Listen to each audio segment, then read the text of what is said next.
how nice that is.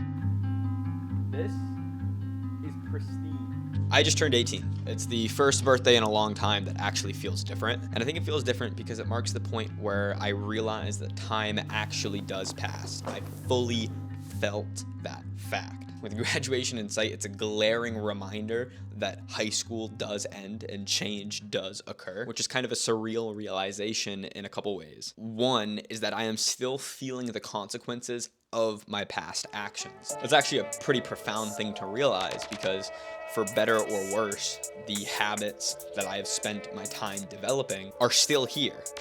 I turned 18 and I'm still know the things that I spent my time doing are following me into adulthood. And in some capacity, it's kind of scary because I realize that the bad habits could actually stick around for my entire life if I'm not intentional. You kind of get blinded by this when you're younger, where you're like, I'll just deal with my problems later. I'll deal with the things that I know I shouldn't be doing later. But it's like, they don't just magically disappear when you reach adulthood and you become mature. They do follow you. That's a little scary. And it's also wild to have to confront this cope that I've been living under, which is that life doesn't start until you're 18. Life doesn't start until you graduate. No, life definitely is happening, no matter what age you are. I knew this was a cope when I used to say it, but I wish I would have confronted it sooner. What you do now, regardless of what age you are in life, actually has an impact. Not only on the next month or the next year, but the rest of your life. It's really easy to justify not taking action now because you don't fully understand the fact that you will be on the other end of said amount of time.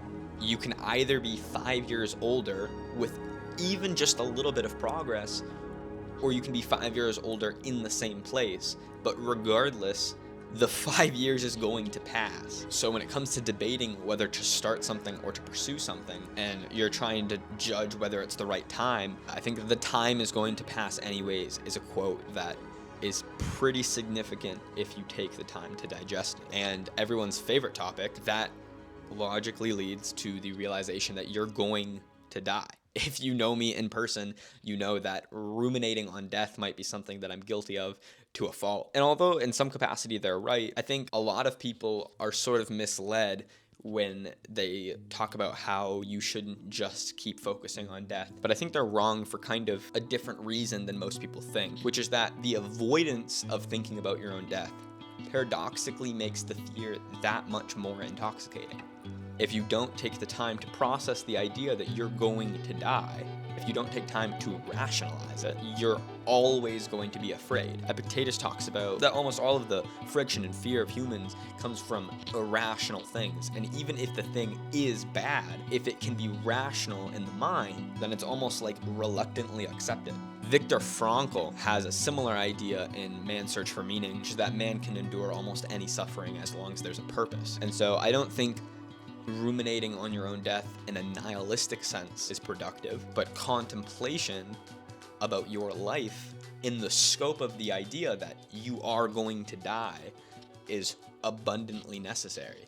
And it became abundantly clear when I turned 18 and I realized high school actually ends. Anyone in school right now, even if you're in college, I'm sure you can relate to the feeling of this is never going to end. It's systematic, it's regular, and it's been regular for your entire life. And so that's all you know. Life is different outside of school, and school is going to not be forever. Overall, I'm a little bit nervous and a little bit excited about turning 18. Even though those are the same emotions, the only difference is the story you tell yourself. I'm nervous because, like I mentioned previously, my actions do have consequences. Problems don't magically disappear with time.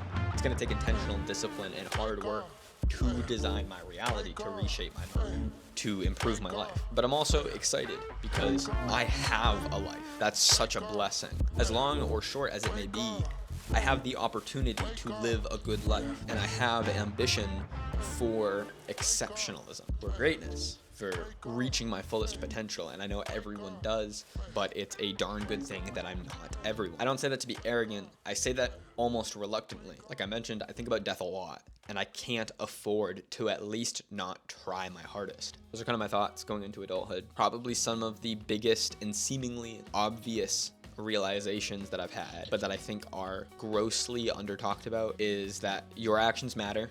Your consequences follow you. There's never a good time to start taking action, and the time is going to pass anyways.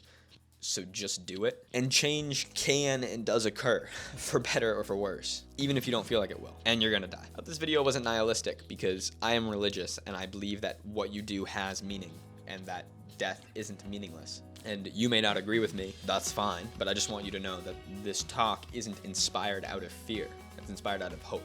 Thank you to all the people who have stuck around for my channel from the beginning of high school to me turning 18. That's pretty crazy. Thank you for watching. I hope this video brought you some value, and I will see you in the next video. Bye, guys.